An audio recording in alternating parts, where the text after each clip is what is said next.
प्यारे विद्यार्थियों, आप सभी को मेरा नमस्कार।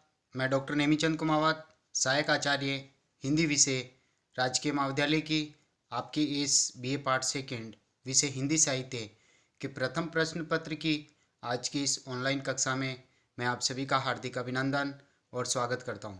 प्यारे विद्यार्थियों, पिछली ऑनलाइन कक्षाओं में हमने आपकी इस पाठ्यपुस्तक का नाम है रीतिकालीन काव्य, जिसमें 8 अध्याय हैं। यानी रीतिकाल के 8 चुने हुए कवियों की कविताओं का संकलन आपकी इस पाठ्यपुस्तक में है, जिसमें आरंभिक 5 अध्यायों का, उनमें संकलित कविताओं का हम विस्तार से अध्ययन कर चुके हैं। 3 मॉडल आंसर भी मैंने आपको पढ़ाए हैं और उनके पीडीएफ नोट्स भी आपके व्हाट्सएप ग्रुप पे मैंने शेयर किए हैं। आप अपनी ऑनलाइन पढ़ाई कर रहे होंगे। साथ ही पिछली 3 ऑनलाइन कक्षाओं से हमने आरंभ किया था आपका 6ठा अध्याय महाकवि भूषण, जो वीर रस के कवि हैं, जिनके काव्य में राष्ट्रीय चेतना की अभिव्यक्ति हुई है। रीतिकाल के एकमात्र कवि है भूषण, जिन्हें राष्ट्रीय कवि कहा जाता है रीतिकाल का। तो पिछली 3 ऑनलाइन कक्षाओं में हमने उनके कर्तृत्व, व्यक्तित्व, काव्य में राष्ट्रीय चेतना की अभिव्यक्ति आदि पर विस्तार से बात की थी और उनके आरंभिक 4 कवित छंदों पर हम विस्तार से बात कर चुके हैं। उनकी विषय वस्तु पर, उनके भाव विस्तार पर हम चर्चा कर चुके हैं। आज हम पढ़ेंगे 5वां पद, 6ठा पद और 7वां पद। ये 3 पद और शेष बचे हुए हैं, यानी शिवा शौर्य से संबंधित ये कुल 7 पद, आरंभ के 7 पद यहाँ आपकी पाठ्यपुस्तक में संकलित हैं, जिनमें 4 का हम अध्ययन कर चुके हैं। उसी क्रम को जारी रखते हुए आज हम इस 5वें पद को हम आरंभ कर रहे हैं। तो आप ध्यान से सुनिए। सबन के ऊपर ही ठाडो रहीबे के जोग, ताही खरो कियो पंज पंजारिन के नियरे। यानी यहाँ जो 5वें पद की जो पहली पंक्ति आरंभ हो रही है, उस पंक्ति को पढ़ने से ही ऐसे पता नहीं चल रहा है कि यहाँ पर किस विषय वस्तु का चित्रण है, लेकिन ये जो प्रसंग है, क्योंकि ये मुक्तक काव्य है और मुक्तक काव्य में हर पद अपने आप में स्वतंत्र है, कथा तारतम्यता से युक्त नहीं होती है। तो देखिए, शत्रु पक्ष की दुर्दशा का वर्णन है और कब उनकी दुर्दशा हुई उसके बारे में ये है कि औरंगजेब, मुगल बादशाह औरंगजेब ने जब शिवाजी को अपने दरबार में आमंत्रित किया था और शिवाजी वहाँ उनके आमंत्रण को पाकर के वहाँ पहुँचे भी थे, लेकिन औरंगजेब ने उन्हें अन्य अधीनस्थ जो राजागण हैं उनके अधीन खड़ा किया, जबकि शिवाजी जो है भारतीय राजाओं की अग्रिम पंक्ति में अपने पराक्रम और शौर्य के कारण अग्रिम पंक्ति में खड़े होने के योग्य थे। उस समय फिर शिवाजी को बहुत गुस्सा आता है और उस गुस्से के कारण औरंगजेब भी भयभीत होता है। उनके दरबारी मंत्रीगण, सैनिक सभी उनके गुस्से को, उनके पराक्रम को और शौर्य को देखकर वो भयभीत होते हैं। तो उनकी दुर्दशा का चित्रण इसमें किया है, क्योंकि शिवाजी ने जब उन्हें अधीनस्थ राजाओं के समक्ष खड़ा किया तो उन्होंने अपना अपमान माना। तो देखिए, यहाँ शत्रु पक्ष की जो दुर्दशा जो वर्णित हुई है, भूषण कवि यहाँ कह रहे हैं सबन के ऊपर, यानी सभी के ऊपर, सबन यानी सभी के ऊपर ही ठाडो रहीबे के जोग, ठाडो यानी खड़ा, रहीबे को यानी रहने के जोग यानी योग्य, अर्थात शिवाजी जो है सभी भारतीय राजाओं के ऊपर या मुगल बादशाहों पर राज करने योग्य हैं। वो अत्यंत पराक्रमी हैं, शौर्य से युक्त हैं।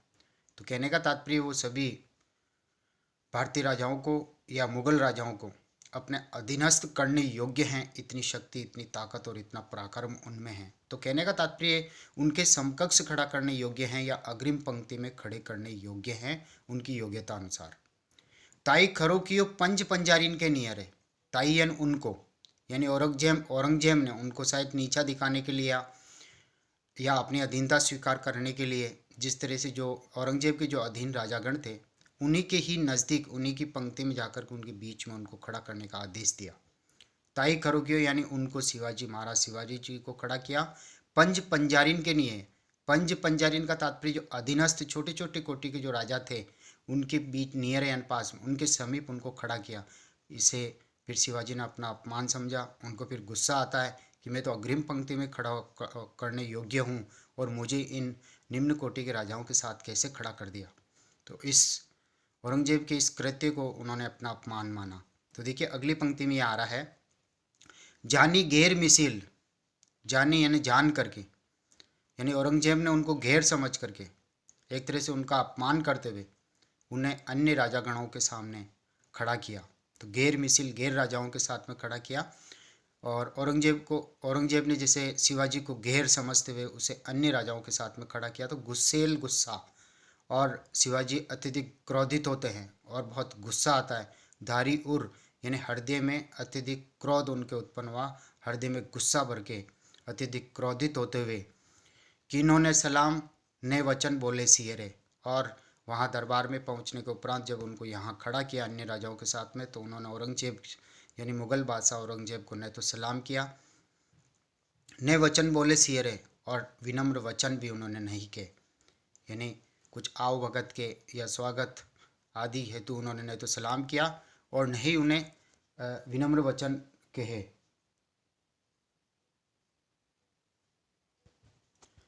अगली पंक्ति है, भूषण भनत महावीर बलकन लाग्यो। भूषण भनत, भूषण कवि कह रहे हैं महावीर यानी महान वीर, महान पराक्रमी, यानी उस समय शिवाजी बहुत पराक्रमी और बहुत शौर्य, अपने पराक्रम के कारण बहुत प्रसिद्ध थे। बहुत जोश में अपने बल का उन्होंने अपना परिचय दिया वहाँ पर। तो भूषण भनत महावीर बलकन लाग्यो, बलकन यानी जोश में आकर के जब वो कहने लगे थे, अत्यधिक जोश में आकर के, जोश में भर करके जब वो इस संदर्भ में कहने लगे कि मतलब यहाँ उनको गुस्सा तो आया था कि मुझे इन निम्न कोटि के अधीनस्थ राजाओं के समक्ष क्यों खड़ा किया गया। तो उनको गुस्सा आया और गुस्से में वो जो कुछ कहने लगे थे और उनकी आवाज़ को, उनकी भयंकर शौर्य से पूर्ण ओजस्वी वाणी को सुनकर के देखिए क्या होता है। सारी पातशाही के उड़ाए गए जियरे, सारी पातशाही, पातशाही यानी बादशाहगण, यानी औरंगजेब के जो दरबारी थे उस दरबार में सभी के हृदय कांपने लगे थे महाराज शिवाजी की इस ओजस्वी वाणी को सुन करके। तमकते लाल मुख शिवा को निरकी भरे, तमक से एकदम जैसे झटके से शिवाजी का मुख गुस्से गुस्से में अत्यंत लाल हो गया। तो उस लाल मुख को निरखी यानी देख कर, श्यामुख नौरंग, श्यामुख यानी नौरंग, नौरंग का तात्पर्य औरंगजेब का जो मुख है वो श्या यानी काला पड़ गया। शिवाजी के भयंकर लाल मुख को देख करके, गुस्से में उनके लाल चेहरे को देख करके औरंगजेब का मुख भी काला पड़ गया। यानी कहने का तात्पर्य सबके हृदय धड़कने लग गए थे। सिपा मुख पियरे, सिपाही जो वहाँ थे वो भी हताश और निराश हुए। उनके मुख भी शिवाजी के लाल मुख को देख करके उनके मुख भी पीले पड़ गए, वो भी हताश और निराश हो गए। तो इस कवित छंद में एक तरह से औरंगजेब के द्वारा जो शिवाजी को पिछली पंक्ति में खड़ा करना और इसको शिवाजी ने अपना अपमान समझा और उनको अत्यधिक क्रोध आता है क्योंकि वो अग्रिम पंक्ति में खड़े करने योग्य हैं। सभी राजाओं पर वो एक तरह से ऊपर खड़े करने योग्य हैं, अग्रिम पंक्ति में खड़े करने के योग्य हैं, और उन्होंने पीछे खड़ा किया तो उनको गुस्सा आया। और उस गुस्से में शिवाजी ने जब अत्यधिक आक्रोशी और जो ओजस्वी वाणी में जब वहाँ दरबार में कुछ कहा तो वहाँ एक तरह से औरंगजेब का मुख तो काला पड़ता ही है और सभी सिपाही हताश और निराश होते हैं और दरबारियों के हृदय कांपने लगते हैं। तो इस तरह से शिवाजी के पराक्रम से शत्रु पक्ष की दुर्दशा का चित्रण इस पद में किया है। अगले छठे पद की ओर हम आगे बढ़ते हैं। ये कवित छंद है सभी प्राय। छठा पद की पहली लाइन है, वेद राखे विदित पुराण राखे सारयुत। यानी कहने का तात्पर्य शिवाजी ने जो कार्य किए अपने शासन काल में, उन्होंने एक तो जो उस समय औरंगजेब यानी इन मुगलों के द्वारा हिंदुओं की आस्थाओं को, धार्मिक आस्थाओं को खंडित करना, उन्हें चोट पहुंचाने का कार्य किया गया। हिंदू मंदिरों को तोड़ा गया था और उन मूर्तियों को खंडित किया गया था। वेद ग्रंथ, वेद पुराण आदि जो धार्मिक ग्रंथ हैं उनको जलाया गया था और जबरन धर्म परिवर्तन करके उनको मुस्लिम बनाने का प्रयास किया गया था।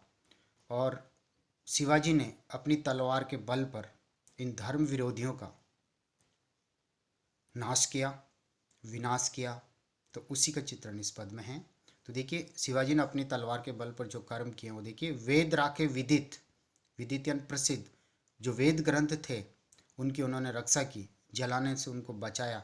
जो वेद भारतीय धर्म परंपरा में जो प्रसिद्ध ग्रंथ हैं उनको उसी रूप में उसकी रक्षा की, यानी फिरंगियों से उनकी रक्षा की। पुराण राके सारयुद्ध, और पुराणों को जो 18 पुराण हैं उनको धर्म विरोधियों से नाश होने से उन्होंने बचाया। राम नाम राख्यो अति रसना सुगर में, राम नाम की उन्होंने रक्षा की, यानी हिंदुओं की जो आस्था थी, भक्ति भावना थी, जिसको औरंगजेब आदि इन मुगलों ने ठेस पहुंचाने की कोशिश की थी, तो शिवाजी ने अपने तलवार के बल पर उस भक्ति भावना की रक्षा की कि आप राम नाम के प्रति अपनी आस्था बनाए रखें। प्रत्येक जीव हिंदुओं की जीवा पर राम का नाम सुरक्षित रूप से रखा, यानी वो भक्ति भावना में लीन रहे। इन हिंदुओं की ईश्वर के प्रति आस्था को उन्होंने अपने तलवार के बल पर बनाए रखा और फिरंगियों का नाश किया। इसी तरह से हिंदुन की चोटी रोटी राखी है सिपाहीन की, हिंदुन की चोटी क्या, यानी कहने का तात्पर्य हिंदू धर्म की उन्होंने हर तरह से रक्षा की है, क्योंकि इन हिंदू धर्मावलियों, ब्राह्मण धर्मावलियों जो अपने धर्म के अनुसार जो बालों की जो चोटी रखते थे, वो औरंगजेब मुगल ये जबरन उन चोटी को कटवा देते थे, लेकिन शिवाजी ने अपने तलवार के बल पर उन चोटियों की रक्षा की, यानी ब्राह्मणों की, हिंदू धर्म की उन्होंने पूरी तरह से रक्षा की। रोटी राखी है सिपाहीन की, और सिपाहियों की रोजी रोटी की भी उन्होंने रक्षा की थी, वो भी नहीं छीनने दी थी। कांधे में जनेऊ राखियो माला राखी घर में, यानी औरंगजेब के द्वारा जो यज्ञोपवीत हैं गले में जो धारण किया हुआ, एक तरह से ब्राह्मण वर्ग या अन्य लोगों के द्वारा जो यज्ञोपवीत जो धारण की जाती है उनको जबरन वो उतरवाता था। तो कहने का तात्पर्य औरंगजेब के समय के द्वारा ये किए गए कारनामे वो धर्म विरोधी कार्य करते थे। तो शिवाजी ने अपनी तलवार के बल पर ब्राह्मणों की इस जनेऊ की रक्षा की। वो जनेऊ अब आसानी से पहन सकते हैं, सहज धारण कर सकते हैं। राखियों माला घर में, और गले में जो मालाएं, जो धर्म की प्रतीक रुद्राक्ष की जो मालाएं धारण करते थे उनको भी उन्होंने बनाए रखी, जबकि ये धर्म विरोधी ये एक तरह से हिंदुओं की आस्था को ठेस पहुंचाने के लिए जनेऊ उतराई और माला भी उतरवाई, और वेद ग्रंथों, धार्मिक ग्रंथों को भी जलाने की कोशिश की थी, और उनकी जो आस्था की प्रतीक जो चोटी होती है उनको भी उन्होंने कटवाया था। तो एक तरह से हिंदू धर्म की रक्षा की, हिंदू धार्मिकता की, आस्था की उन्होंने रक्षा की, और ईश्वर के प्रति भक्ति भावना को उन्होंने बनाए रखा। क्योंकि एक तरह से माला धारण करना, जनेऊ पहनना, चोटी रखना, ये यानी औरंगजेब के मतलब आतंक के सामने सब लोग डरे हुए थे, लेकिन शिवाजी ने अपनी तलवार के बल पर इन सब की रक्षा की। मीड़े राखे मुगल, और जो इन्होंने हिंदू धर्म को जो ठेस पहुंचाई थी उस कारण शिवाजी का प्रभुत्व और अधिक बढ़ता गया, हिंदुत्व की उन्होंने रक्षा की। और एक तरह से मीड़ी राखे मरोड़ कर रखना, दबा कर रखा उन्होंने, सब मुगलों को अपनी ताकत के बल पर दबा के रखा। मरोरी राखे पातशाह, और पातशाहों को मरोड़ करके एक तरह से अपने अधीन बनाए रखा, वो शिवाजी के पराक्रम के समक्ष कुछ नहीं कर सके। बेरी पीसी राखे वरदान राख्यो कर में, और जो बेरी जो दुश्मन हैं उनको भी पीस पीस करके उनका अभिमान और घमंड को चूर चूर करके अपने अधीन बनाए रखा। वरदान राख्यो कर में, कर यानी हाथ में उन्होंने एक तरह से उदारता और महानता भी रखी, वो ज़रूरतमंदों को एक तरह से दान देते थे, एक तरह से दानवीर बन करके उन्होंने प्रसिद्धि भी प्राप्त की। न केवल उन्होंने शौर्यता और वीरता और पराक्रम तलवार के बल पर दिखाया, बल्कि हृदय में उदारता और महानता भी धारण की। राजन की हद राखी तेग बल शिवराज, तेग बल यानी तलवार के बल पर शिवराज यानी शिवाजी ने राजन की हद राखी, यानी राजाओं को अपनी मर्यादा में रखा। हिंदू राजाओं को भी उन्होंने अपनी मर्यादाओं में और अपनी सीमाओं में बनाए रखा, केवल तलवार के बल पर, यानी हर तरह से उन्होंने औरंगजेब के अत्याचारों की और औरंगजेब के अत्याचारों से, उसके आतंक से हिंदुत्व धर्म की रक्षा की। वेद राखे देवल, स्वधर्म राख्यो घर में, यानी वेद देव राखे देवल, और एक तरह से मंदिरों की उन्होंने रक्षा की थी, और मंदिरों में मूर्तियों को खंडित होने से भी उन्होंने मुगलों के आतंक से उन्होंने बचाया था। और स्वधर्म राख्यो घर में यानी अपने घर में, अपने ही देश में, स्वधर्म यानी राष्ट्रीय धर्म की उन्होंने रक्षा की।